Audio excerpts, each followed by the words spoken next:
Tuan-tuan dengar arahan Allah, jangan tangguh. Terutamanya arahan yang berbentuk harian, sehari 5 kali, iaitulah hayya 'alas salah, hayya 'alal falah. Tiap-tiap kali tuan-tuan sahut, bila dengar hayya 'alas salah, hayya 'alal falah, Allah akan gantikan sesuatu dalam kehidupan tuan-tuan.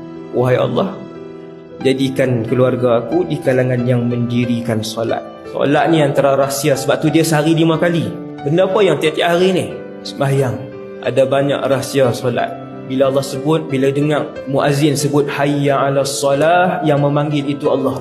Tuan-tuan boleh tinggal waktu tu kerja, Allah akan ganti hari tu juga sesuatu, insya-Allah. Rabbana liyuqimus salah. Wahai Tuhan, jadikan anak isteri aku di kalangan yang solat. Sebab bila solat, mereka akan jadi orang yang baik, yang beriman, yang baik sangka dengan Allah, yang tak berhenti mohon dengan Allah.